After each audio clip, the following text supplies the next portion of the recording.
Viola, bonsoir et merci d'avoir accepté on va dire ma deuxième invitation pour ce soir. Comment Voilà, vas-tu? ça laisse les champs possibles, mais c'est moi qui te remercie, Alexandre. C'est Je un t'en prie. plaisir d'être là et c'est un plaisir d'être en ta compagnie et en la compagnie de ta charmante communauté. Hmm. Bonsoir à tous. Eh bien, bonsoir encore une fois, ma charmante communauté. J'acquiesce, je plus sois, même plus ça va, plus on est bien. Et écoute, je crois que notre premier entretien a été plutôt bien reçu par tout le monde. J'en ai eu des retours très positifs. Ça a été une révélation pour pas mal de monde. J'ai même eu un message d'une personne qui avait moyennement apprécié ma vidéo sur la Murderabilia et mes diverses vidéos sur différents sujets, notamment ceux où je parlais de Sagawa, où j'avais reçu Nico, etc. Et qui, lors de nos conversations, de notre dernière conversation, et première d'ailleurs en direct, a légèrement changé son fusil d'épaule.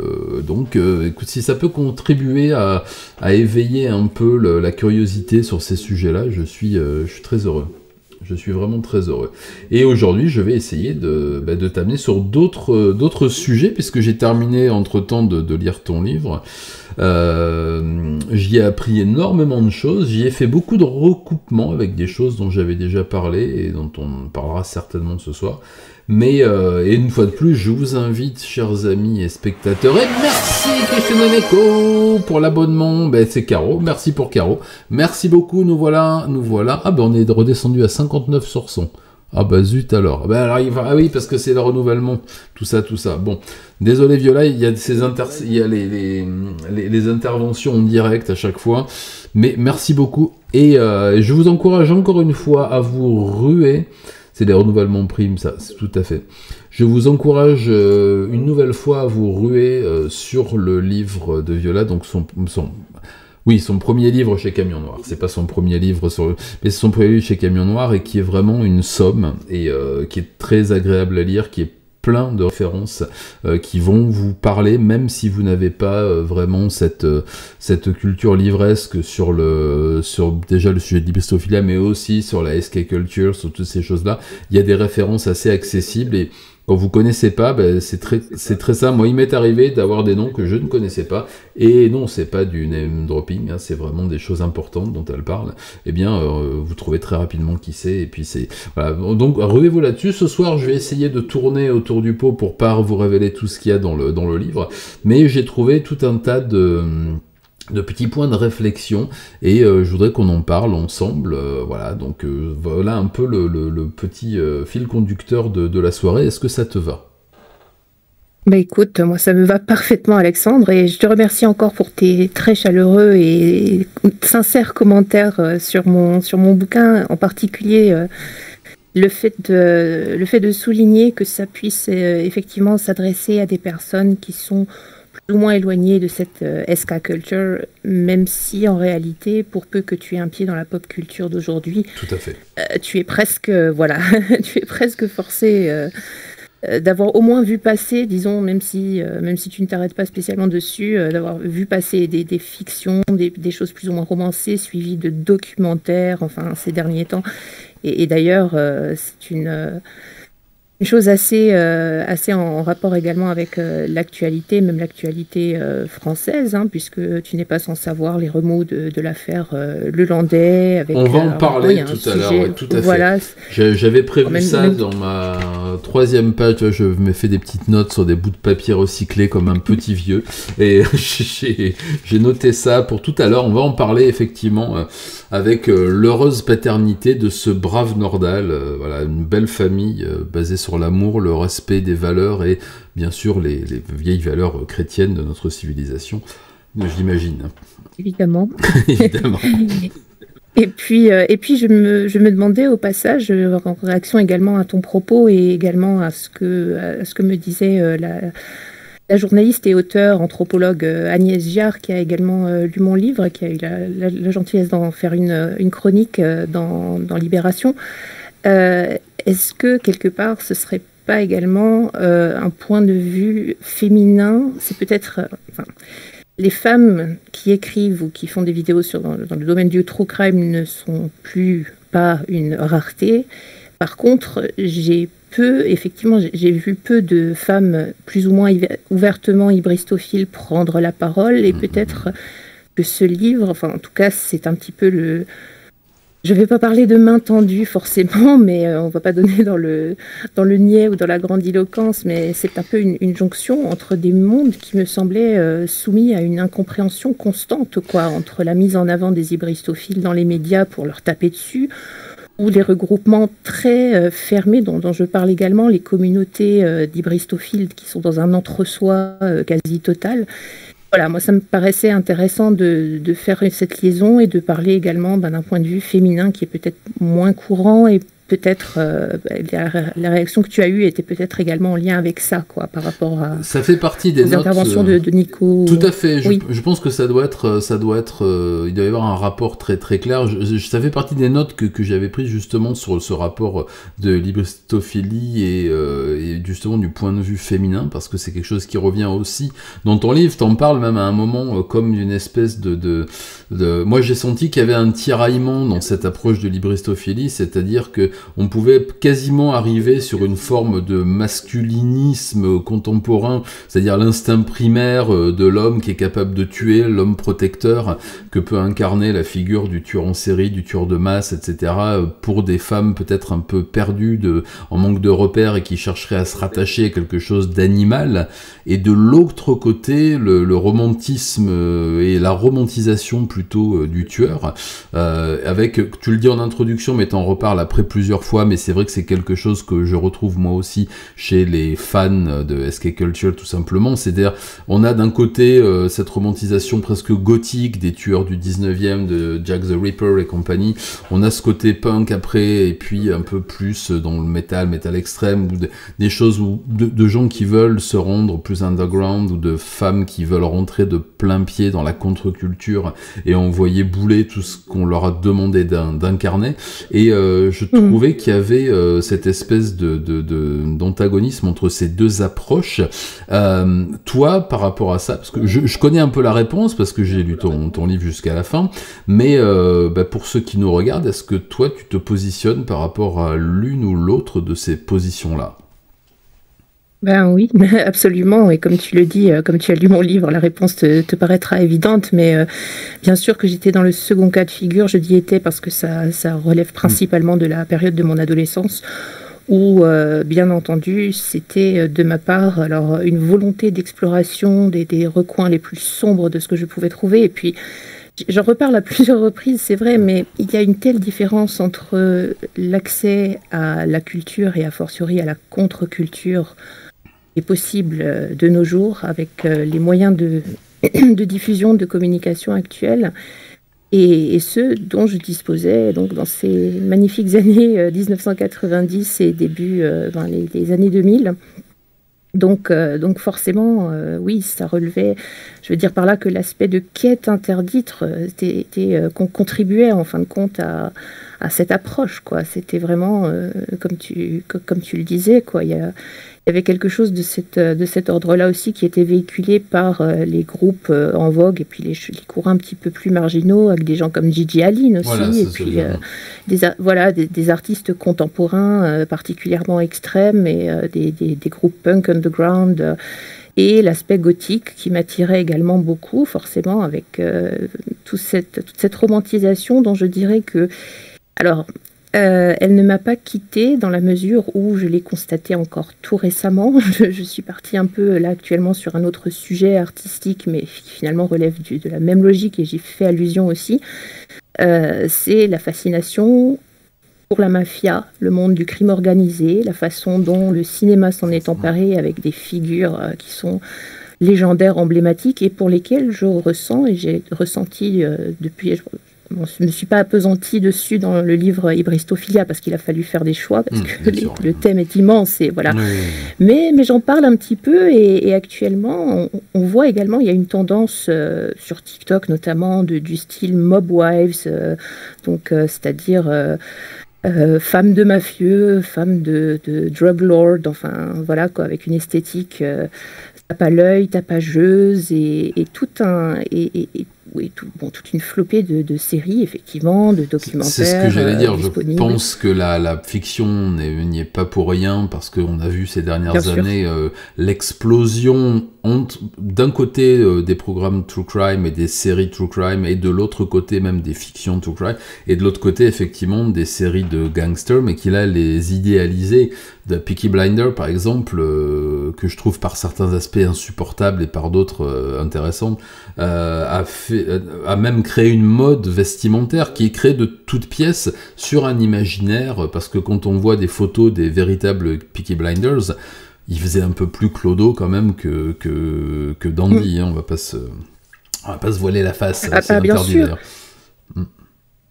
Et dans le même ordre d'idée, pour en revenir à ta question également, parce que c'est un aspect qui ne cesse de susciter en moi la réflexion, enfin continue, c'est alors comment est-ce qu'on vit une telle passion qui relève vraiment de l'émotionnel, avec la conscience de la réalité de la chose. C'est-à-dire que je n'ai pas honte de l'avouer, mais je suis encore dans ce conflit. Je m'en rends compte régulièrement, parce que je suis consciente d'être sous le charme d'une image, d'une chose qui m'est proposée, enrubannée avec un graphisme, avec une musique, avec des figures tutélaires, je dirais, des figures fortes, des figures imprégnées qui a forgé également une part de notre culture. Là, je pense à des très très grands comme The Godfather, Scarface, des figures comme ça pour lesquelles je suis. Voilà, moi j'ai toujours, ça marche toujours, quoi. C'est le charme opère toujours, et pourtant j'ai maintenant, avec les années, beaucoup plus de recul que ce que je pouvais avoir adolescente, et c'est presque douloureux parfois. C'est quelque chose, je pense, qui ne me quittera pas, et c'est presque une douleur et en même temps une source de questionnement très intéressante, parce que me voilà avec toute cette fantaisie qu'on me propose, qui me vend littéralement du rêve. Certes, un rêve un peu sanglant, un peu sulfureux, mais enfin, qui est partagé par quand même beaucoup de monde. Oui, c'est ce que j'allais dire, et puis qui n'est pas nouveau en plus. Et en même temps... Et en même temps, j'ai la conscience, par exemple, pour reprendre l'exemple de la mode Mob Wife, j'avais vu passer une petite vidéo très intéressante, dans toute sa brièveté, d'une véritable compagne de mafieux, ou ex-compagne, qui ironisait sur cette tendance, et qui résumait en quelques mots le vrai quotidien d'une femme de mafieux, en expliquant, voilà, c'est passé son samedi soir le nez sur le tapis, pendant que la DA, oui, c'est ça, la anti-drogue et arme à feu. Les stupes, voilà, pendant que les stupes retournent votre maison, enfin, elle décrivait un côté. Oui, on a une belle voiture, mais enfin, les vitres sont toujours. On a toujours peur que quelqu'un tire. On n'est jamais tranquille dedans. On n'apprécie pas du tout son existence, et puis on finit avec des crises d'angoisse. Bref, le contraire de quelque chose de romantique. Et puis, cette femme énonçait une réalité qui, moi, évidemment, je sais ces choses, et pourtant, on sent le charme opère, quoi. C'est extrêmement une tension interne, quoi. Bien sûr, mais je conçois tout à fait. Je pense que ça participe des mêmes mécanismes que celui de l'attrait pour le morbide en général, pour les tueurs en série, mais aussi pour des choses, l'attrait pour le morbide. Par exemple, il y a quelques jours, j'ai mes meilleurs amis ici qui sont avocats, qui travaillent sur des affaires criminelles assez graves, et qui, à l'heure du déjeuner, m'envoient des photos d'une autopsie, voilà, en mode tiens, on va lui faire une blague. Et effectivement, je savais ce que j'allais voir, mais je l'ai quand même regardé, et j'ai pas pu m'empêcher de le partager avec des amis, parce qu'on a toujours cet aspect, on est tous des voyeurs, on aime voir les choses mauvaises qui arrivent aux autres pour se rassurer.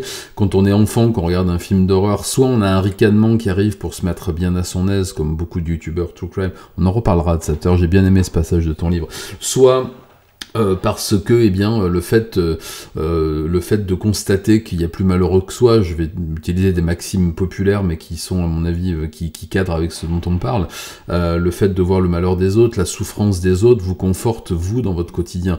Et malheureusement, ou heureusement, ça fait partie aussi des petites blagounettes que vous réserve votre cerveau. On n'est pas toujours à même de s'empêcher dans des situations données. Un accident qui arrive, vous avez constaté constater qu'il y aura des badauds qui vont y aller. Ils sont pas là-bas pour se réjouir du malheur des autres, ils sont là-bas pour constater que eux vont bien. C'est assez différent. Et souvent, quand on s'intéresse, quand on aime, par exemple, voir des films extrêmement dérangeants, c'est peut-être aussi parce que sa vie, on est content de se rassurer par rapport à sa vie. On aime voir la folie des autres. Vous savez, mais ça va pas, il est cinglé, celui-là, quand quelqu'un parle dans la rue, parce que ça vous permet de vous rassurer sur votre propre santé mentale. Donc moi, je conçois tout à fait que tu puisses avoir ces interrogations par rapport à tes inclinaisons pour ce genre de monde, et j'ai les mêmes, hein, je te rassure, et je pense que dans le clavardage, nombre de nos amis ont les mêmes également. Mais je me permets de rebondir sur quelque chose de très important, c'est justement que tu soulignes finalement l'importance d'un ancrage dans la réalité, qui n'est pas forcément le fait de tout le monde. Donc, là, tu viens bien de le dire, enfin, on a tous notre propre rapport à l'imaginaire et également au fantasme, même le fantasme de mort le plus violent, qui est une forme de régulation interne, enfin qui est même normale. La pulsion de mort est quelque chose que, si mes souvenirs sont exacts, Freud considérait, je crois, comme quasiment biologiquement inscrite, même si on peut effectivement discuter de ces assertions, voilà. Je suis bien d'accord, mais en tout cas, on est d'accord sur le fait que cet instinct-là est très très commun, et c'est, comme je le dis, le miroir grossissant, peut-être, l'ibristophilie, d'une fascination quasiment unanimement partagée.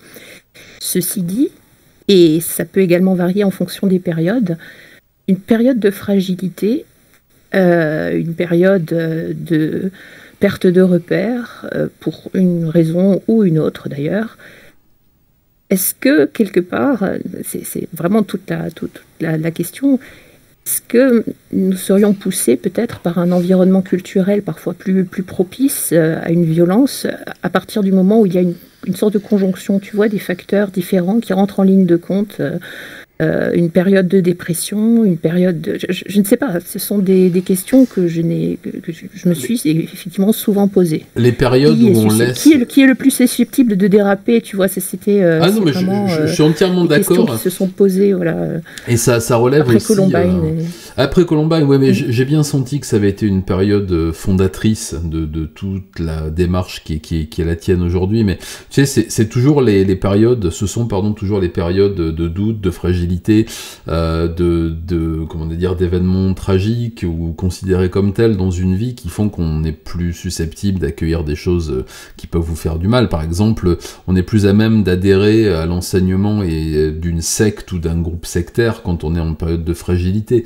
On est plus à même de se rapprocher d'un courant morbide quand on est en période soi-même de dépression et qu'on commence à penser à la mort comme une possibilité. Donc je conçois tout à fait que ça puisse avoir été quelque chose, et je vois Mr. No Face qui dit: sommes-nous saints, devons-nous l'être? Non, on n'est pas saint, personne ne l'est, et la notion de sainteté amène tout de suite une notion de pureté toute religieuse qui est vraiment pas à l'ordre du jour, mais devons-nous l'être? Surtout pas, il n'y a rien de plus emmerdant que la sainteté, je pense, hein, selon de quel côté on se place, mais voilà, excuse-moi, j'étais encore coupé, je te laisse la parole.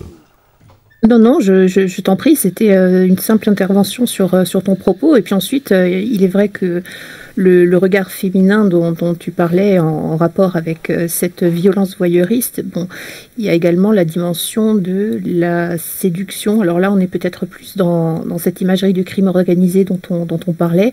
Il y a quand même une petite série de différences avec l'attrait pour la SK culture.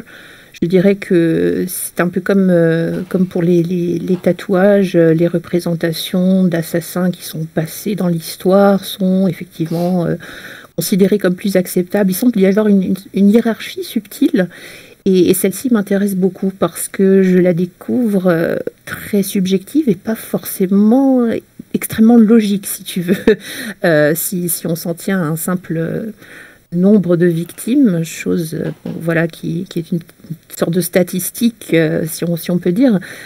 Un chef de cartel, certains criminels obscurs sud-américains ont sur les mains le sang de centaines de milliers d'individus. Tout à fait, oui, j'ai vu ça. Et pourtant, leur traitement, voilà, le traitement médiatique pourtant qui leur est réservé est absolument différent. Et voilà, alors que Ted Bundy, voilà. Mais c'est ça ce que j'allais dire, c'est là où j'allais en venir. On va traiter de façon beaucoup plus second degré, voire même sympathique, un tueur à gages de la mafia, par exemple, en costard avec un étui à violon qui aura tué 20, 30, 40, 100, 200, 300 personnes, mais de façon propre et en étant payé, qu'un tueur en série qui aura tué 6 ou 7 personnes de façon plus sale, mais je sais pas, il y a peut-être aussi le fait de l'ancienneté, de l'acceptation, parce que le tueur à gages, le bounty killer, il fait quand même partie de notre pop culture depuis les premières heures du western, donc du cinéma muet, et donc on l'a peut-être plus assimilé à une culture peut-être de la fiction, alors que le tueur en série, avant d'être un personnage de fiction, il a été un personnage de la réalité. Il est intervenu comme ça en plein pendant les années folles, enfin la fin des années d'insouciance, la fin de l'ère des hippies, alors même que les films étaient plutôt portés sur la liberté, l'émancipation, etc. Est-ce que c'est pas ça aussi qui aurait fait qu'il y a plus de traumatisme à entendre parler d'un tueur psychopathe, entre guillemets, qui aura fait 5 victimes, que d'un tueur à gages de la Cosa Nostra qui aura dessoudé 300 concurrents? Oui, absolument. Je pense que c'est tout à fait ça. Et puis, il y a également la dimension psychologique, si tu veux. Tu parlais tout à l'heure de la femme attirée par justement une image de mâle alpha. Disons que la dimension de meurtre crapuleux possède cet aspect, je dirais, consensuellement compréhensible, alors aussi terrible que ce soit finalement. Quand tu y penses profondément, c'est tout à fait amoral, enfin c'est un relativisme moral absolu, mais il y a quand même cette part de... Oui, mais c'est pour l'argent, donc tu as cette dimension de richesse, de prestige qui peut aller avec et qui est forcément qui parlera à énormément de femmes, disons, je pense plus facilement que cette image du tueur en série auquel on associe très souvent déjà une impulsivité qui n'est pas celle du tueur à gages de la mafia, qui est un être froid finalement, c'est ça, oui, c'est très rationnel, très... alors que dans la SK culture, tu seras d'accord pour dire qu'on trouve finalement très peu de Hannibal Lecter réel. C'est très rare, c'est même loin d'être la majorité. J'en connais voilà. même de ce type-là, non, il n'y en a pas du tout même. Et c'est voilà cet aspect de génie du mal, très intelligent, avec une profession extrêmement prestigieuse, avec des aptitudes hors du commun, avec une sagacité, et puis une culture, enfin un raffinement. On est très très loin de la réalité de la majorité des tueurs en série. Même si on peut admettre que Ted Bundy, oui, possédait une certaine éducation, un charisme certain également. Oui, mais enfin, on est loin encore, quand même de... Ouais, tout à fait, on est loin de l'extrême culture et de la... Oui, je suis bien d'accord. Voilà, dans une immense... Moi, j'ai l'image de Berkowitz qui me revient en tête avec une espèce de... Alors, Berkowitz mis en scène dans un film de Spike Lee, qui s'appelle Summer of Sam. Ah oui, ok. Tu connais certainement, voilà. Donc c'est pas un film qui est centré sur David Berkowitz, mais c'est la toile de fond. Film intéressant, voilà. Et puis tu as l'image de cet homme torse nu, en surpoids, dans son appartement glauque, vide, avec des graffitis au mur. Et, ces séquences sont beaucoup plus proches même si là encore c'est de la mise en scène, mais enfin c'est plus proche de la réalité oui, mais tout à fait, mais on parle toujours du QI incroyable de Ed Kemper, par exemple, mais c'est un abruti total, c'est pas parce qu'il a un QI de, je sais plus combien, 140, 150, que ça en fait un être fin et doué d'une grande intelligence. C'est quelqu'un d'assez basique, c'est quelqu'un de pas très subtil. On a beau avoir un énorme moteur, si on sait pas s'en servir et qu'on met pas de carburant dedans, on va pas aller très très loin. Enfin bon. Mr. No Face, c'est très intéressant. Tu pourras monter on va parler. Non, je t'en prie, c'est moi qui. On va discuter du plan jusqu'à 21h15, 21h20, et après, si vous voulez monter, poser des questions, je vous ferai monter dans le vocal. Il n'y a pas de problème. Merci. À tout à l'heure. Je t'en prie. Excuse-moi, je t'ai coupé. Je m'interrogeais simplement sur ce qui te faisait dire que Kemper était un parfait abruti. Ce sont ces entretiens, les entretiens qu'il a donnés, et puis en fait, quand on lit quand on lit des choses sur son parcours criminel, sur les raisons qui ont fait qu'il est passé à l'acte, sur son modus operandi, sur beaucoup de choses, la façon dont il a fini par ne plus supporter de ne pas être reconnu pour ses crimes, etc. Je pense qu'il y a quelque chose il y a quelque chose qui relève de la non-exploitation de son potentiel intellectuel, parce que si ça avait été un génie du crime, c'est en sens que je dis que c'est un parfait abruti, c'est pas forcément un parfait abruti, mais s'il avait voulu être un parfait génie du crime, avec les capacités cognitives qu'on lui connaît, parce qu'elles ont été testées scientifiquement, je pense qu'il aurait pu devenir, ou s'approcher peut-être d'un modèle de tueur en série parfait, inarrêtable, une espèce de Zodiac plus contemporain, et qui aurait peut-être même pu se jouer des forces de l'ordre. Et après ces interviews, les entretiens qu'il a pu donner, bon, je parle pas de celui qu'il a donné à l'autre andouille, là, comment il s'appelle, de Bourgoin, mais plutôt d'autres choses qu'on a pu voir ou entendre de lui. Je sais pas si c'était un profond recul par rapport à des actes qu'il avait conscientisés, ou si c'est juste l'absence totale de réflexion par rapport à ce qu'il a pu faire. Je suis assez dubitatif quant à la puissance intellectuelle de Kemper. Mais je me trompe peut-être, après c'est juste une impression, donc ça n'a aucune valeur d'aucune façon que ce soit. Au contraire, je trouve justement ton ressenti très intéressant pour la raison suivante, c'est que, en plus tu l'as dit mot pour mot, je vais simplement le reformuler. Moi, j'ai ce sentiment, là encore subjectif, mais qui rejoint très bien le tien, non pas de parfait abruti, mais alors un peu comme pour le cas de Michel Fourniret, quelqu'un qui pêche grandement par narcissisme, par narcissisme pathologique et par blessure narcissique en même temps. C'est-à-dire que chez Kemper comme chez Fourniret, c'est quelque part, là encore, je vais oser le terme potentiel gâché. Alors on va me rétorquer, bon, ils ont déjà gâché leur potentiel en décidant de tuer des gens plutôt que de faire quelque chose de constructif. Nous sommes entièrement d'accord, bien sûr. Mais si on va plus loin, même...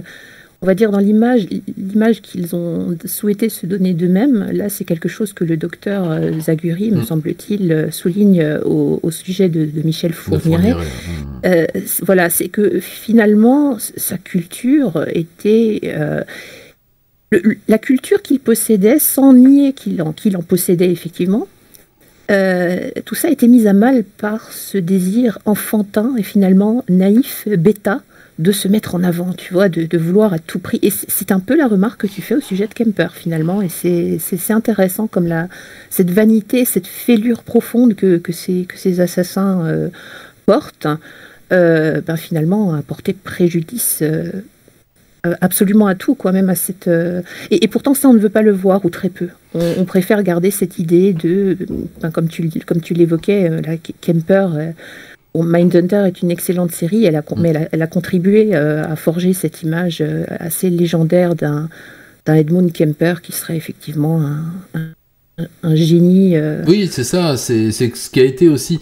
en France, on a aussi cette image de lui à travers les interviews de Bourgoin, enfin l'interview de Bourgoin, et de ses multiples interventions dans lesquelles à chaque fois il répétait à qui voulait l'entendre que c'était un individu formidable. Il était presque amoureux de lui, hein, la façon dont il parlait de Kemper, peut-être parce que c'était un des seuls qu'il avait pu vraiment interviewer d'ailleurs. On avait l'impression qu'il y avait une espèce de fascination pour ce type. Il parlait assez peu d'ailleurs de ses meurtres et de ce qu'il avait pu faire, à part l'anecdote de la tête de la maman que tout le monde a déjà entendu 50 fois, mais qu'il aimait répéter comme ça à satiété.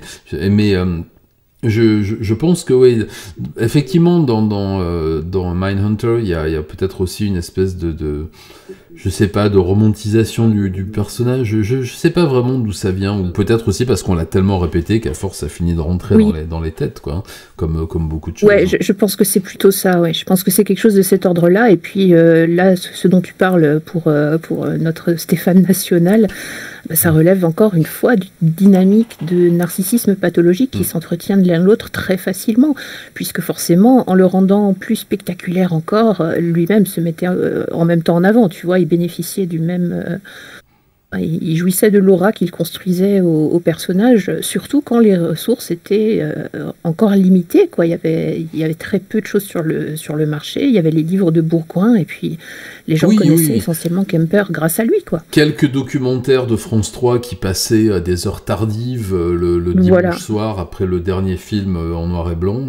C'est d'ailleurs pour ça qu'il avait fait ses entretiens. À l'origine, c'était une commande, je crois, de France Télévisions pour des petits documentaires qui passaient très tard, qui étaient vraiment destinés à un public de niche, bien sûr, c'était bien avant la mode de la SK Culture, puis surtout des réseaux sociaux et des chaînes et compagnie que vous connaissez bien. Mais justement, je voulais rebondir un peu là-dessus sur ce côté culture, pop culture, etc., théâtralisation, et revenir aussi sur l'impact que peuvent avoir des tueurs réels ou fictionnels sur la société, avec, on en a parlé tout à l'heure, l'engouement, enfin on a commencé à en parler un petit peu, l'engouement qu'il y a pu y avoir, notamment de ta part à cette période pour le côté romantique, pour la romantisation des tueurs, etc. Mais on a eu des diverses périodes là-dessus. Tu parles notamment dans le chapitre fétiche, tu parles d'Anthony Burgess, enfin de Clockwork Orange, Orange Mécanique, du roman de 62 et du film de 71 de Kubrick, que les gens connaissent plus que le roman, et de toute la vague qu'il y a pu y avoir après. Je suis assez d'accord avec toi sur l'analyse que tu peux en faire, même si c'est un personnage de fiction.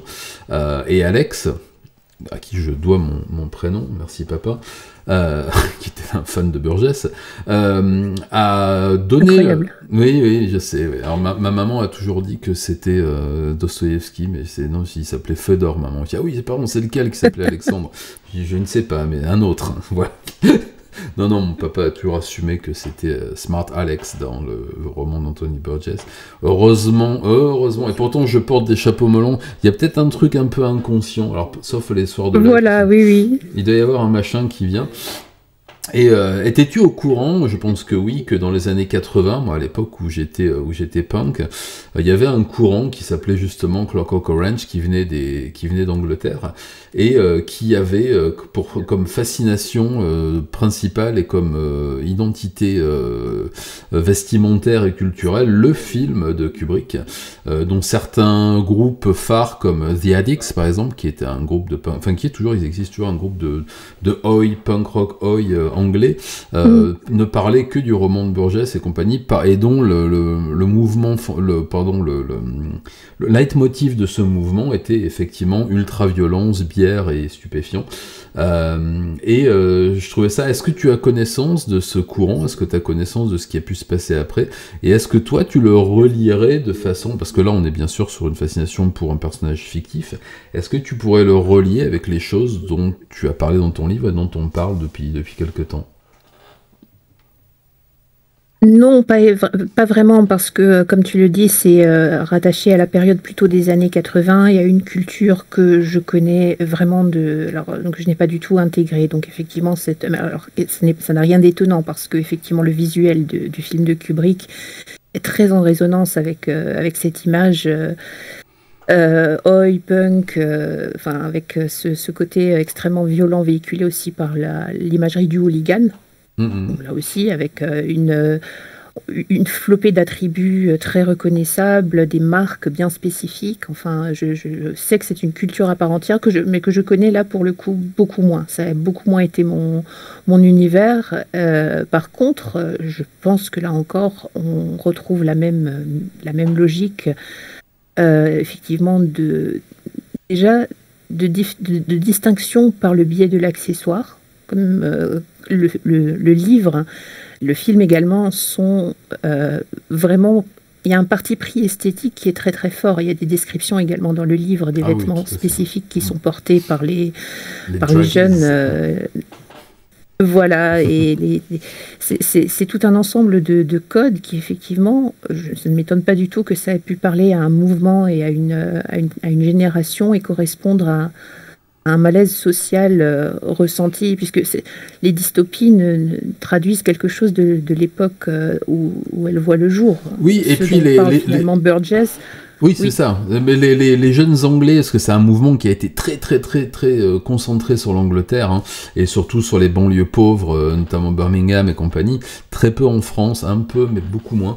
Et c'était vraiment, on retrouvait les mêmes stéréotypes sociaux que ceux qu'on retrouve dans le roman de Burgess, c'est-à-dire c'était des gamins de la working class qui voulaient pas devenir skinheads parce que c'était quand même très dangereux, et qui donc avaient cette espèce d'idéal un peu graphique, parce qu'ils se rendaient coupables des mêmes méfaits que la bande des droguistes, c'est-à-dire qu'ils allaient tabasser des clodos, ils prenaient des drogues de synthèse en quantité énorme, et puis surtout ils tabassaient tout ce qui traînait. Ils étaient habillés un peu de la même façon, tout en blanc, avec des bretelles, des Doc Martens 20 trous, un chapeau melon ou un chapeau mou, un œil maquillé, et puis une canne ferrée à la main, et ils tabassaient tout ce qui passait, quoi.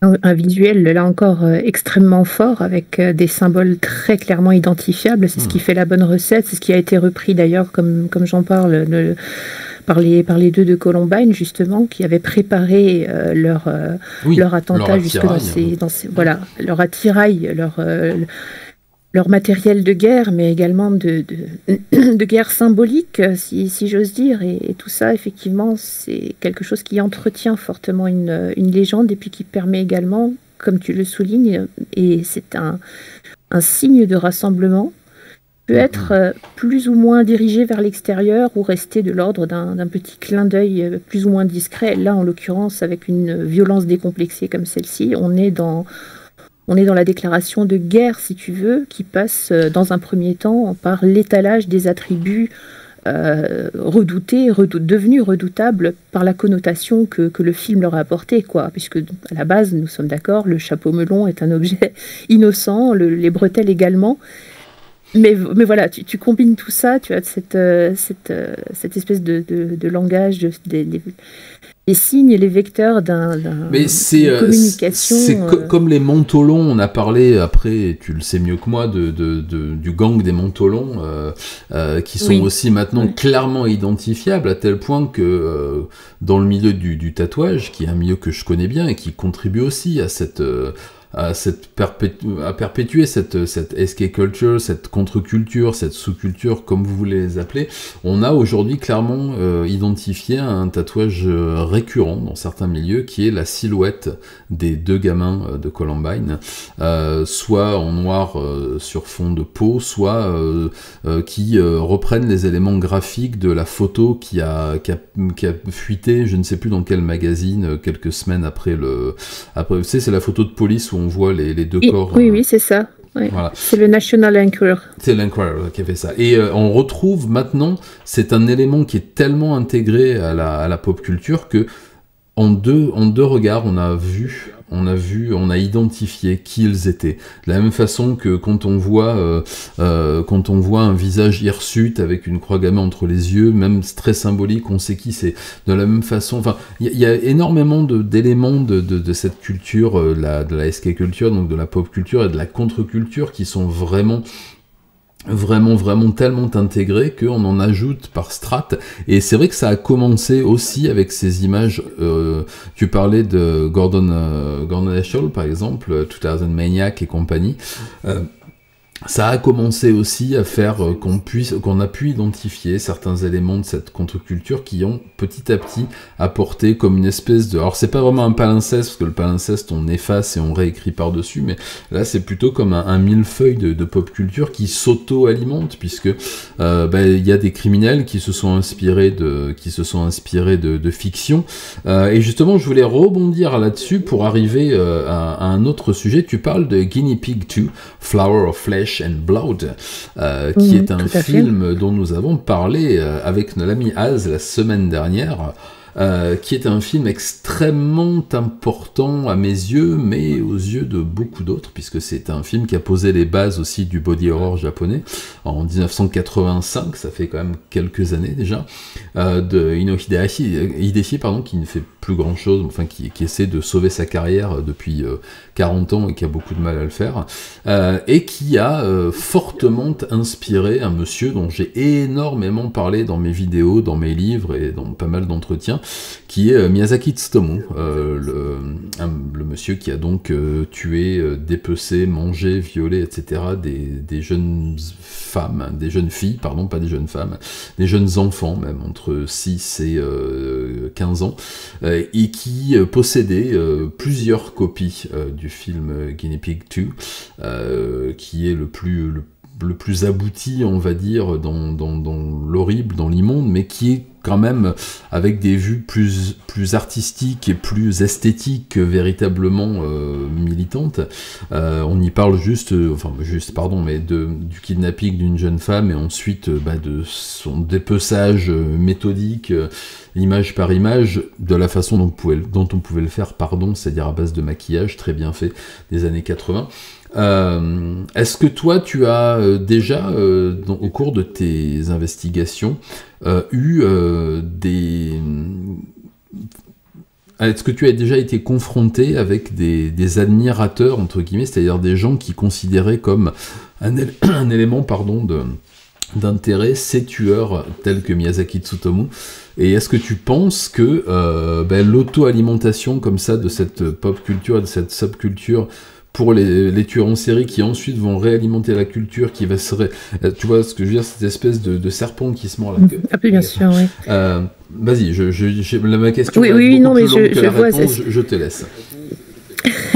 Non, c'est effectivement quelque chose ça me rappelle, je parle du média comme organe de digestion sociale, c'est quelque chose qu'on a aussi pu évoquer avec Sagawa Issei, dans la mesure où, effectivement, à chaque fois, on a un voile qui se lève sur une dimension occulte, cachée. Là, dans le cas de Tsutomu Miyazaki, il me semble bien que c'était un peu cette affaire qui a fait exploser le sujet des otaku, mais avec une grosse déformation aussi au passage. Hein. Oui. Voilà. Il y a eu quand même des chasses aux sorcières assez terribles à l'époque dans le milieu, ce qui n'était pas un mal, parce que c'est une époque aussi où on pouvait se procurer à peu près tout et n'importe quoi, dans ce qui est doujinshi, c'est-à-dire publication fanzine, quoi, dans lesquelles on trouvait de la pédocriminalité, en veux-tu, en voilà. Je me permets juste de répondre à Samaboulou. Alors, en fait, Miyazaki, c'est un des noms de famille les plus répandus au Japon. Mon ex-femme s'appelle comme ça, et et mes enfants, leur deuxième nom de famille, c'est ça. C'est un nom hyper répandu, donc t'inquiète pas pour eux. Il y a quand même des Miyazaki bien qui ont... Excuse-moi, je t'ai coupé. Non, c'est important de le préciser, effectivement. Tu sais que c'est une question qu'on ne peut pas s'empêcher de se poser, hein, quand des affaires explosent comme ça, quand on a le malheur de porter le nom, le prénom d'un infâme, c'est parfois un peu compliqué. Il y a beaucoup d'enfants d'eux qui changent de nom, d'ailleurs, ou qui font changer quelques lettres à leur nom. Oui, tout à fait, ouais.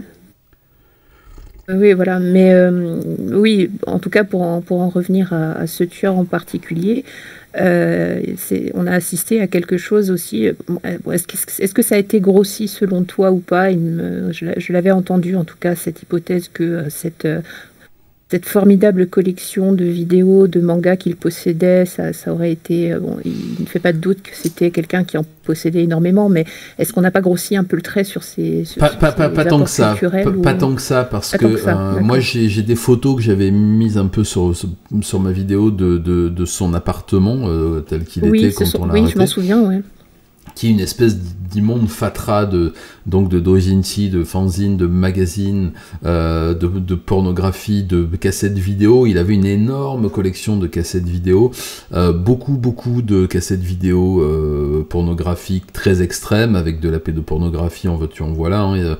Les 3/4 des cassettes vidéo d'animé qu'il avait, c'était de la pédopornographie, avec des très très jeunes filles, des enfants, même des vidéos avec des bébés, dessinés, mais ça n'en reste pas moins horrible, et aussi toutes ces vidéos de films extrêmes, donc de direct to video comme Guinea Pig et compagnie, et dont un était toujours dans le magnétoscope parce que il avait tellement regardé qu'il avait même 3 copies de Guinea Pig 2. C'est un des films qui passait en boucle, et on sait aujourd'hui que la façon dont il a démembré une de ses victimes correspond à une des scènes du film Guinea Pig 2. Il en a énormément parlé dans toutes les auditions qui ont été retranscrites, et aussi dans ces quelques échanges avec d'autres tueurs. À l'époque, c'était encore possible.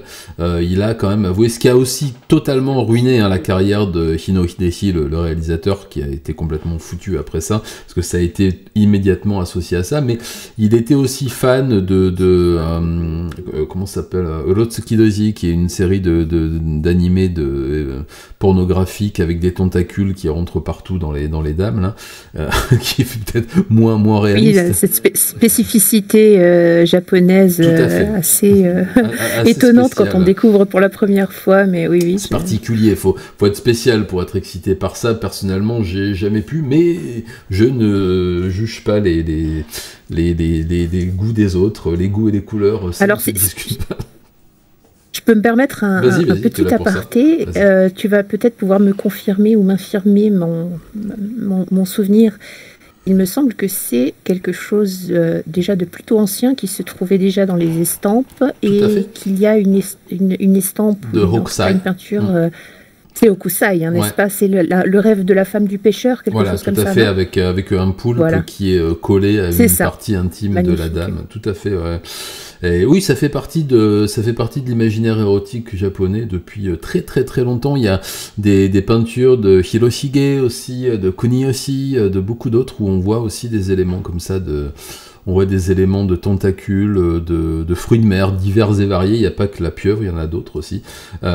Et puis, ça fait partie, en fait, dans les beaux-arts, je fais un petit aparté, après j'arrête parce que je sais que je vous gonfle avec tout ça. Ça faisait partie des beaux-arts à l'époque des ukiyo-e, qu'on appelle, donc à la fin du 19e siècle, à l'époque de la restauration Meiji, où on avait des artistes comme Hokusai, Hiroshige, Kuniyoshi et d'autres, qui pratiquaient une espèce d'art total, pas du tout comme celui de Wagner, mais qui se rapproche un petit peu, où on aborder le thème de la peinture, de la gravure, de l'estampe, mais aussi du paysage, de la nature morte, de l'érotisme et de la pornographie, et aussi du tatouage, puisque ça faisait partie intégrante de l'enseignement et de la façon dont on pouvait propager son art.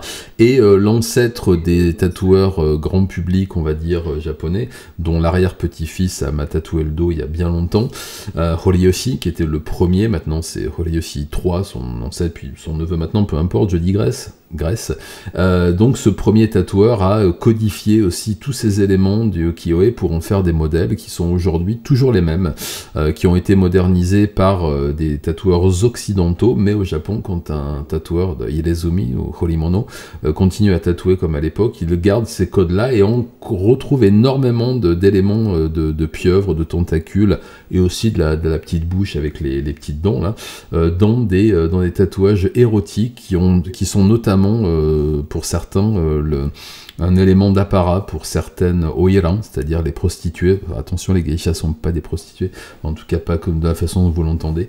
Voilà, fin de l'aparté, je te rends la parole. Écoute, mais nous pensons nous éloigner d'un sujet, mais finalement, nous faisons un petit pas de côté, mais pas tellement, puisque nous parlions du film Guinea Pig 2, donc Flowers of Flesh and Blood, et tu me demandais mon rapport à mon évocation de ce film. Moi, dans le livre, donc je précise qu'à l'époque où je l'ai vu, je n'avais aucune connaissance donc du lien du tueur Miyazaki avec cette œuvre, et c'est justement c'est vraiment sous l'angle d'une œuvre que je l'ai abordée, si tu veux, parce que j'étais à l'époque déjà, j'ai découvert des formes d'art, des actionnistes viennois, par exemple, des formes d'art contemporains, extrêmes, et tout mon questionnement était vraiment dans cet ordre-là, mais jusqu'où peut-on aller trop loin, tu vois ce que je veux dire? C'était vraiment... Donc ce genre de film, ça me permettait également de découvrir une dimension culturelle, puisque, comme je l'écris, mais j'ai vraiment ce terme n'a jamais a toujours été associé pour moi à ce film. Il y a quelque chose d'extrêmement poétique et de très singulier, de très poétique dans cette mise en scène. Alors bien sûr, c'est un acte horrible qui est mis en scène, mais là encore, on peut remonter très loin dans l'histoire de l'art et il faut pas chercher grandement pour découvrir des mises en scène d'atrocités. Maintenant, ce que tu dis à propos du réalisateur est quand même très intéressant parce que là, on a un retournement, je dirais un coup du sort, dans la mesure où les actes dans le réel ont, si je suis bien ton propos, précipité la chute de ce réalisateur. Tout à fait. Alors que dans le cas... Oui, j'allais simplement faire la comparaison avec le cas d'un tueur né, par exemple, le film Tueur né. Je crois qu'Oliver Stone se porte pas trop mal. Non, si lui ça va, et en vrai, il baisse un peu ces dernières années, c'est mon avis. Mais effectivement, ça n'a rien à voir avec ce film. Oui, je vois. Voilà. Alors que c'est également un film, alors pour le coup, dans le genre fétichisme du tueur, de la mise en scène, alors la mise en abîme vertigineuse de qu'est-ce qui est du cinéma, qu'est-ce qui est de la série TV, qu'est-ce qui est du sitcom, qu'est-ce qui est du réel. Ce film-là te sert cette bouillie qui peut d'ailleurs presque être indigeste parfois, avec des effets à l'appel, avec vraiment... Et effectivement... Natural Born Killers, donc Tueur né d'Oliver Stone, est reconnu comme étant un film qui a poussé, incité, selon le degré et selon le terme qu'on voudra choisir, en tout cas qui a fait fantasmer un nombre important d'assassins, dont des school shooters, et dont les plus connus sont effectivement les deux de Columbine, une fois de plus, puisque c'était quand même le nom de code de leur opération, quoi. Donc voilà, on est encore une fois dans quelque chose. Je pense qu'il y a une spécificité tout à fait toute japonaise. J'allais citer un deuxième cas, et là qui me touche de près, puisque ça a été un des artistes que j'ai publié pendant des années. Et merci Mr. No Face pour l'abonnement, merci beaucoup, merci, et Monsieur Cortux, c'est un cadeau, merci beaucoup. Au monde, c'est très très très gentil. Je parlais donc de Seno Naife, qui est un mangaka d'horreur que j'ai publié pendant très très longtemps. Et qui mettait en scène notamment un enfant un peu fantôme, un peu zombie, Shitaro-kun, avec son couteau, et qui avait un couteau de cuisine et qui allait tuer des camarades de classe à l'école et tout. C'était c'était du manga d'horreur, ça se vendait plutôt bien, moi j'aimais bien, donc j'ai publié ça en France, en Italie, en Espagne, tout se passait bien, jusqu'à ce qu'un monsieur décide d'aller tuer des enfants dans une école de Kawasaki. Justement dans cette école de Kawasaki, on a retrouvé, dans la maison du tueur de Kawasaki, on a retrouvé des exemplaires du manga de Seno. Il a donc été interdit de publication et viré, et aujourd'hui il a beaucoup de mal à survivre parce que justement on l'a rattaché à ce meurtre, même si lui n'avait rien à voir là-dedans, même si effectivement c'est peut-être aussi un hasard que le tueur de Kawasaki avait des mangas de Seno, c'est peut-être un hasard, si ça se trouve Miyazaki ne s'est pas du tout inspiré de Guinea Pig, mais c'est inspiré de tout ce qu'il a pu avoir et puis a fait une espèce... Mais au Japon c'est comme ça, on est dans un pays, dans une culture qui ne pardonne rien, notamment, regardez ce qui s'est passé, on a cité, je vous ai parlé de Carolina, donc la Miss Japon, la première Miss Japon blanche de l'histoire, qui a été élue, donc qui est d'origine ukrainienne, et qui a été démise de son titre parce qu'on a découvert qu'elle avait une relation intime avec un homme marié, qui lui n'a rien perdu, je vous rassure, et de la même façon que l'actrice Becky, on en parlait avec Az la semaine dernière, qui est une actrice anglo-japonaise, qui était une espèce de fille modèle, a été associée aussi à une relation extra-conjugale et a donc été totalement invisibilisée du monde médiatique. Et là, tous ces auteurs, ces réalisateurs, ces producteurs, ces mangaka qui ont pu être associés de près ou de loin à un événement dramatique, notamment à des meurtres, a tout de suite été sortis du jeu des médias, alors qu'aux États-Unis, on a tendance à peut-être relativiser un peu plus les choses, et je reciterai à nouveau ce film que je n'aime pas mais que tout le monde connaît, Bowling for Columbine, dans lequel il y a le vieux Brian Warner qui vient intervenir pour dire qu'il y est pour rien. Effectivement, on accepte aux États-Unis cet état de fait, pas au Japon. Voilà, ça a été encore long. Vas-y, je te rends la parole. Mais non, tu m'offres à nouveau une très belle occasion de rebondir sur ton propos, puisque en évoquant Bowling for Columbine, mon esprit passe immédiatement à... Bonsoir Alain. Comment dit-on, au postulat de ce film, hein, qui se veut plus ou moins une dénonciation de la...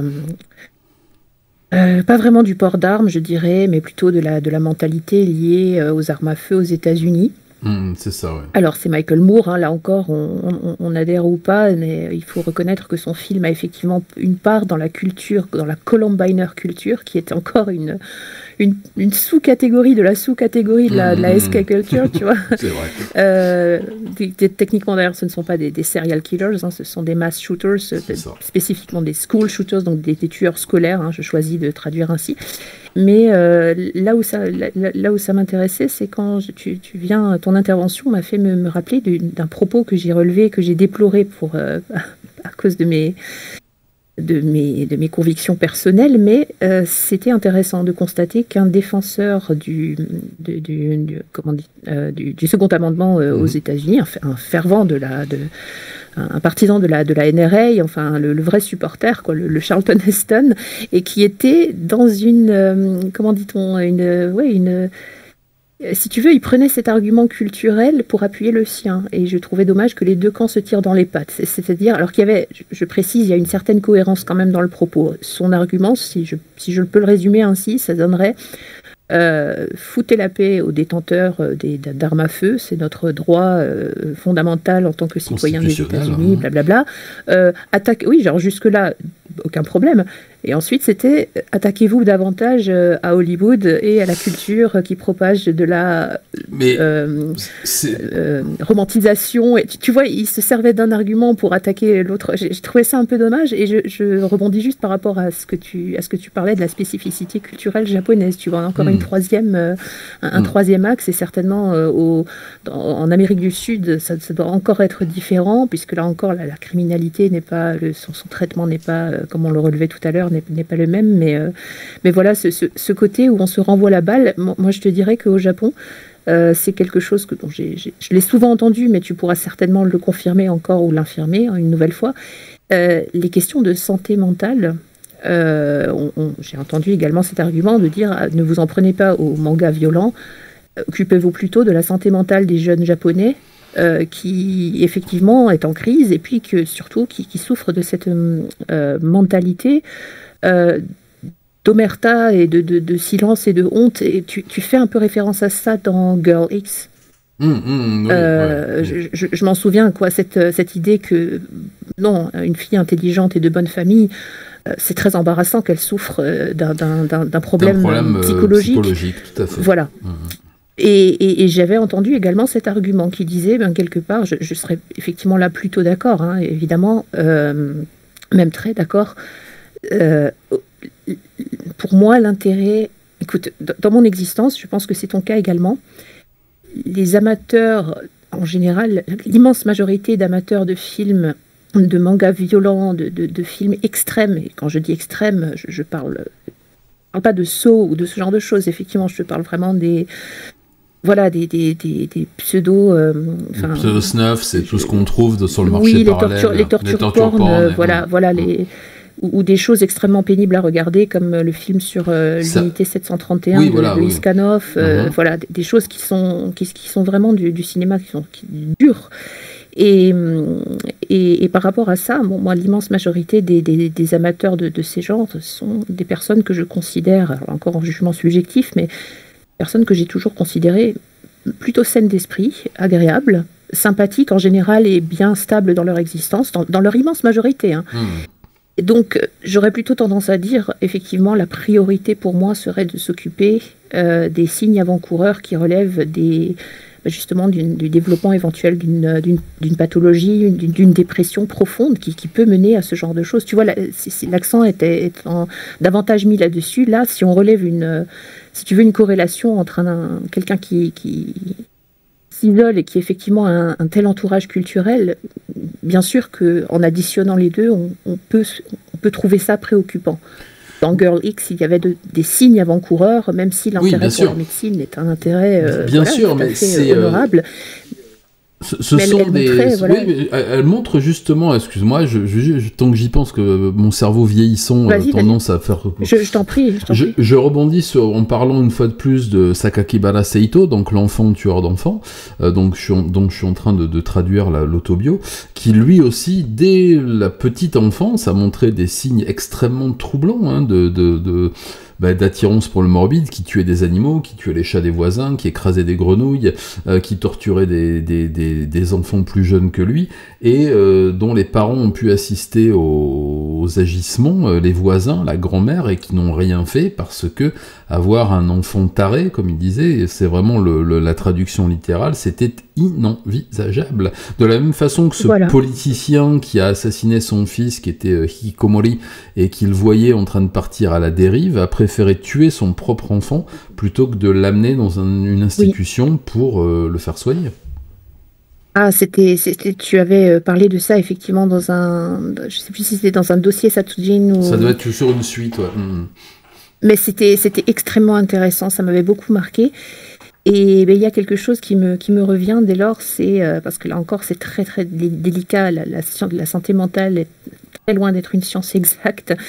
Et bien sûr il me semble que c'était un journaliste de New York Post qui avait, au lendemain de la tragédie de Columbine, qui avait signé un éditorial dans lequel il disait en somme, il est vraiment très compliqué de distinguer, surtout dans la population adolescente, les jeunes gens, une jeune personne très créative, avec une grande imagination, d'une personne qui est prête à basculer. Je veux dire, sur quels critères est-ce qu'on se positionne? Ça me semble effectivement très difficile, mais je pense qu'on peut résumer un petit peu cet échange en disant que il serait dommage que les arguments entendables, bien sûr, des différentes chapelles qui s'opposent ne servent justement qu'à ça, c'est-à-dire à donner des querelles de chapelle.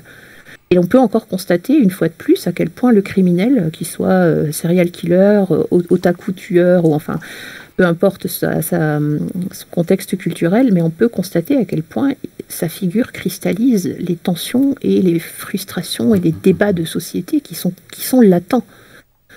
Quand il y a un événement de ce type qui arrive, tu as effectivement les pro-armes à feu, les anti-armes à feu qui se lèvent pour en parler, les tenants de la censure qui là aussi se réveillent en voulant trouver le coupable parmi un jeu vidéo, parmi des romans. Enfin, tout le monde se lève d'un coup pour défendre sa cause, et parfois au mépris de tout. Enfin, il y a presque plus de dialogue possible, alors que souvent la vérité est au milieu, quoi. Parce qu'il faut un coupable. Parce que la société, dans son ensemble, et comme le cerveau, elle n'aime pas ne pas savoir, elle n'aime pas identifier quelque chose. Et la mesure, par exemple, est difficile. Il faut un coupable, il faut que la chose soit blanche ou soit noire. La zone grise en matière de justice, qui pour l'ensemble, enfin pour la majorité de la population, tient plus de la vengeance que de la justice, et je le déplore. Et d'ailleurs... Rest in peace, Monsieur Badinter. Vraiment, je trouve qu'il y a juste là-dedans, il faut un coupable. Donc c'est pour les anti-armes, comme tu dis, ce sera la NRA qui est coupable parce qu'elle propage des armes à feu. Alors qu'on le sait aujourd'hui statistiquement, eh bien les meurtres de masse et les spree killings, les school shootings, etc. ont lieu dans des gun-free zones en majorité, parce que forcément personne n'est armé. Voilà. Donc c'est beaucoup plus facile. Et de l'autre côté, vous avez les pro-armes qui vont dénoncer, parce qu'ils sont souvent plutôt conservateurs, qui vont dénoncer la culture rock, métal, les jeux vidéo, les choses violentes, etc. Et on sait aujourd'hui scientifiquement que les deux sont fausses en grande partie, qu'il n'y a aucune relation, aucune causalité. Voilà, donc effectivement, on a besoin, notre cerveau et nos sociétés ont besoin d'une réponse claire. C'est lui le coupable, c'est lui le méchant, lui c'est le gentil, lui c'est la victime, lui c'est le bourreau. Et c'est souvent beaucoup plus compliqué que ça, malheureusement. Ou heureusement, je ne sais pas. J'ai pas d'avis là-dessus. Je suis bien d'accord. Et je ne suis, à titre personnel, je ne suis pas pour limiter l'information, parce que ça aussi, c'est quelque chose qui revient régulièrement. Est-ce qu'il faut ne plus diffuser les photos et les noms des tueurs quand une affaire éclate? Voilà, je pense à James Holmes, qui à l'époque avait défrayé la chronique, et puis dont il il y avait ces associations de parents qui s'étaient regroupées pour ramener ce débat dans la sphère publique en disant il ne faut pas de notoriété, donc il ne faut pas diffuser les noms, il ne faut pas diffuser leurs histoires, ça engendre de la fascination. Bon, j'enfonce certainement une porte ouverte, mais on peut se dire que si on en est là, si effectivement c'est ça le modèle qui va être prisé par l'ensemble des adolescents, il y a peut-être d'autres questions. Il y a d'autres questionnements à avoir, effectivement. Voilà, je suis tout à fait d'accord. On peut être fasciné par tout et n'importe quoi. On a tous eu des camarades un peu largués au collège qui étaient fascinés par les grands dictateurs du XXe siècle et qui ont eu une période de quelques mois où ils s'identifiaient à des dictateurs à moustache, qui soient russes ou autrichiens. Donc on n'a pas besoin de la pop culture pour ça. Je pense que quand on est dans une phase d'appropriation morbide, j'avais noté un terme que tu utilisais, la nécrophilie émotionnelle, que j'avais trouvé assez sympathique, et le fétichisme. Alors on va parler, je vais faire l'impasse là-dessus parce que je voulais parler du fétichisme du suicide, reparler de Mayhem et compagnie, du rapport qu'il pouvait y avoir avec Columbine. Je pense que ça va nous amener un peu loin. On va être obligé de faire une 3e émission. Oh non, quelle malchance. Moi qui n'aime pas du tout parler avec toi et qui aime pas du tout les choses que tu me racontes, à chaque fois ça me gonfle. Oh là là là là. Bon. Écoute, nous sommes deux. Je suis consterné, Alexandre. Moi aussi, c'est horrible. C'est horrible. Mais je voulais. Non, mais blague à part, c'est vrai que c'est un sujet extrêmement riche avec des ramifications et c'est ce qui le rend peut-être justement. Je suis encore une fois, je suis touchée par tes propos en début d'émission quand tu parlais de mon livre en disant qu'il y a énormément de. Enfin, que c'est une somme avec plein de choses. Oui, mais pour moi, ça a été difficile de faire un choix, figure-toi. J'ai préféré parfois. J'ai dû trancher avec douleur dans la somme d'histoires présentées qui à chaque fois m'emmenait sur un autre aspect, quoi, qui pouvait concerner la santé mentale de nos jours, la psychologie, l'évolution de la société, les médias, l'art, enfin c'est... Oui, et le déplacement des bornes aussi, le déplacement des normes sociales, le déplacement aussi de la morale, le déplacement de beaucoup de choses. Ça fait partie de l'évolution des choses. C'est vrai que quand on regarde un peu la littérature, notamment journalistique, des meurtres de Jack the Ripper, on cherche l'horrible, on cherche l'individu, on a peur pour les mères de famille qui rentrent le soir. Par contre, le sort des pauvres prostituées qui ont été découpées, tout le monde s'en tamponne royalement.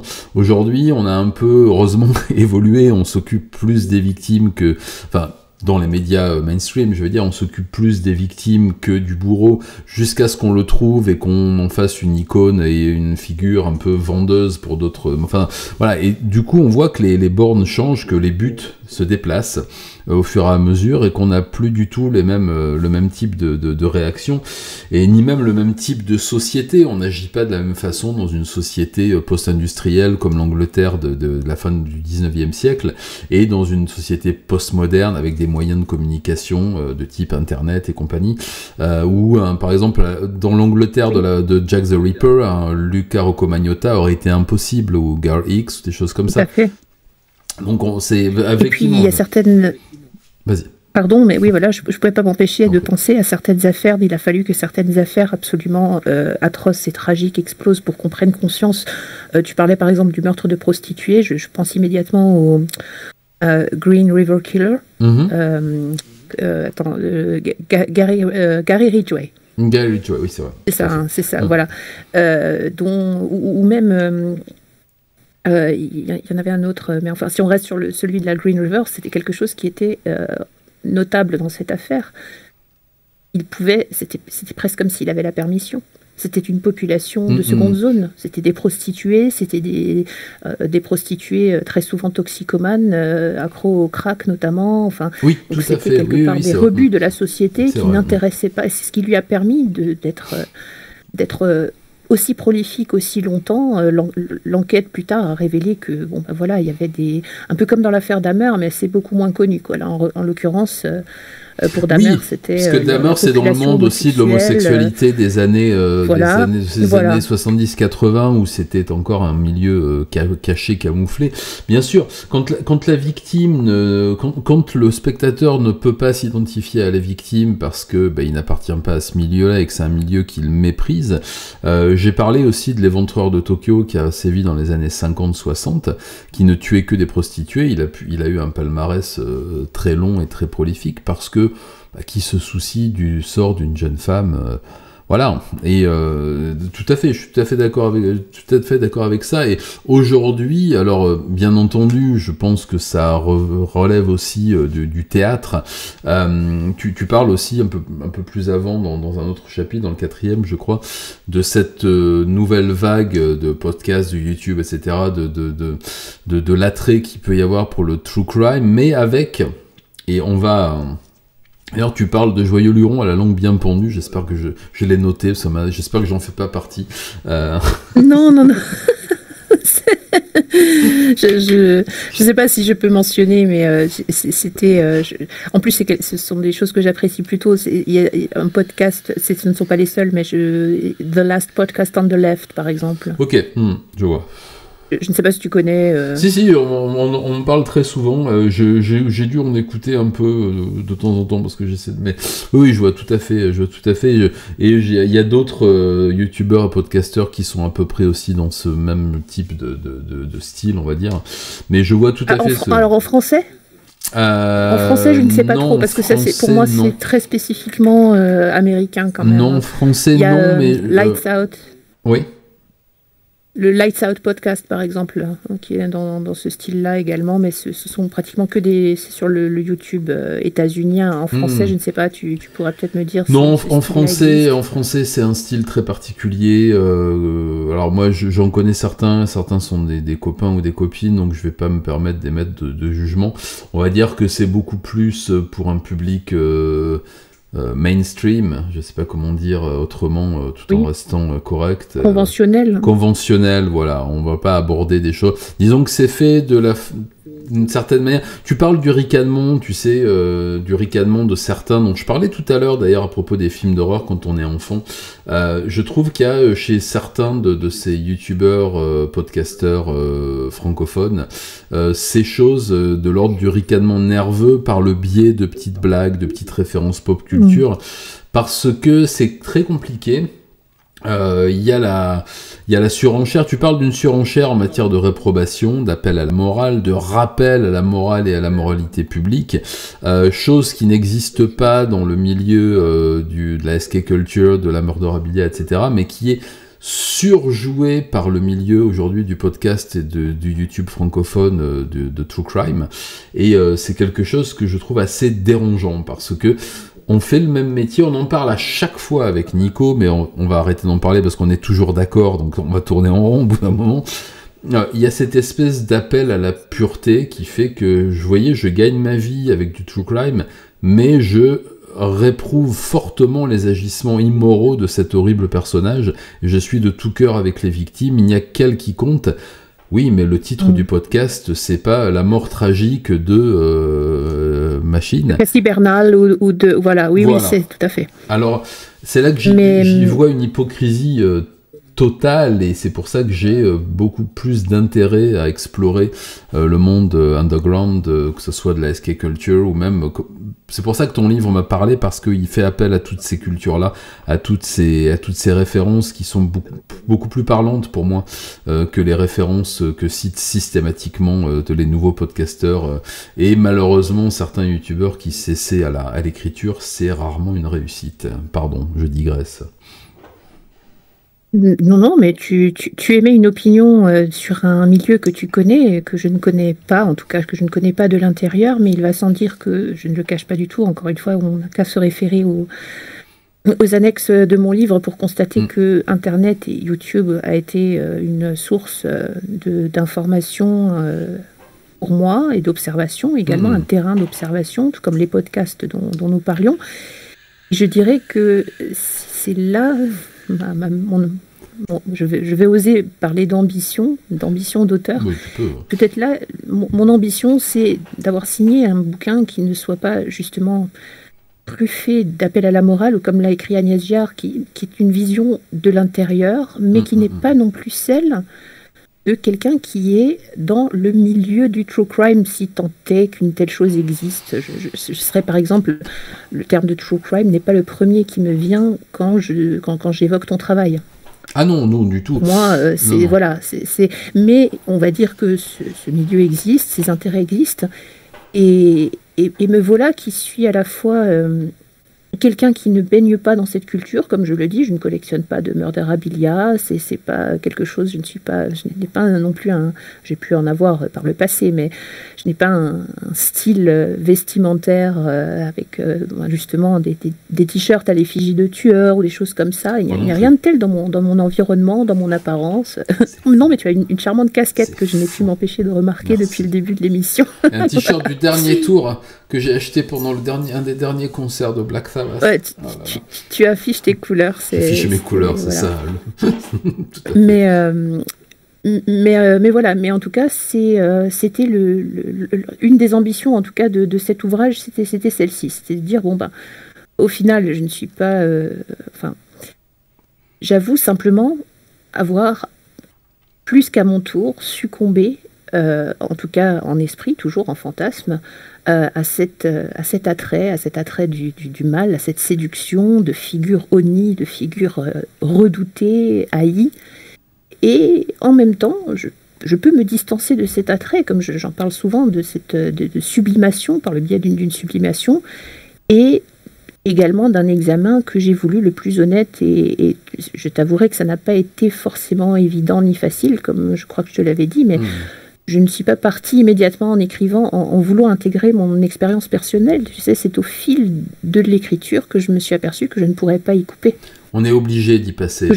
Voilà. C'est très compliqué. Donc j'ai pris ce parti de présenter les choses comme elles sont, en décidant de ne pas me cacher derrière justement des rappels à la morale incessants, et puis une sorte de litanie, tu sais, qui peut vite devenir, comme le dit Daniel Zaguri, j'adore sa formule, le lyrisme déplacé. Voilà. C'est ça. Oui, c'est le lyrisme déplacé de cette voilà, comme tu parlais de quoi, d'appel à la pureté. Bon, c'est un peu du même ordre pour moi, voilà. Oui, c'est crié de m'en démarquer. Oui, mais tout à fait. Mais la prochaine fois, j'aimerais bien qu'on parle, même qu'on puisse consacrer un live entier à ça, à ton chapitre qui s'appelle Opprobre, que j'ai trouvé extrêmement intéressant parce que il me ramène moi aussi à du vécu, de l'actualité. Hein. Je relais régulièrement des messages que je trouve sous mes vidéos, comme on voit dans ma boîte. Alors là, j'ai pas le droit, mais j'en parle, et qui font effectivement systématiquement référence à la morale, etc.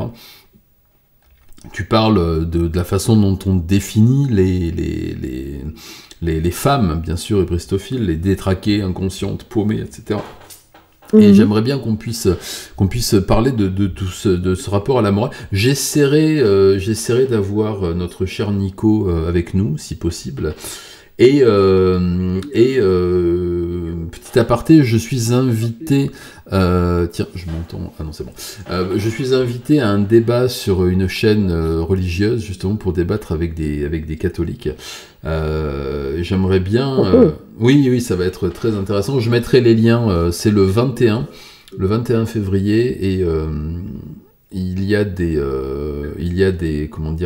choses intéressantes qui vont être dites, j'espère. Mon ami Le Baron sera de la partie, c'est lui qui m'a invité, qui m'a mis un peu dans la boucle, avec Circé aussi, que je remercie, qui n'est pas là ce soir. Donc j'aimerais beaucoup... dans un avenir que j'espère proche, pouvoir inviter justement un contradicteur, donc quelqu'un qui est sur une base de morale chrétienne, croyante, ou même laïque, mais pour pouvoir justement discuter de ces arguments qui continuent à être opposés à tous les gens qui sont dans ce milieu, justement. Alors, c'est pas encore fait, mais j'aimerais beaucoup qu'on puisse parler de tout ça, et j'espère pouvoir organiser Je voulais qu'on en parle ce soir, et tu vois, en relisant mes notes tout à l'heure, je me suis dit, tiens, j'ai mon débat qui arrive, j'ai ces gens qui vont rentrer dans mon cercle. En tout bien, tout honneur, hein, je vous rassure. Et encore, chacun trouve son plaisir où il peut. Mais en tout cas, j'aurais bien aimé qu'on puisse confronter ces différentes idées. Donc c'est pour ça que je vais garder le chapitre 4 sur l'opprobre pour un prochain live, dans lequel j'espère qu'on pourra développer un peu plus tout ça. Et j'aimerais qu'on parle de ça, de Sondra London aussi, que tu évoques, et qui est une figure intéressante. Mais on va pas divulgacher. Engouffré dans ce tunnel. M'engouffrer dans ce tunnel, encore une fois, en tout bien, tout honneur. Hein. Voilà. Est-ce que j'ai vu que certains voulaient monter en vocal pour poser des questions? Il est 21h39. Je propose que si vous avez envie pour ceux qui ont envie de venir, eh bien, vous pouvez venir. Je ne sais pas si vous avez le lien du... Je vais vous le donner. Ne bougez pas. Hop là, copie.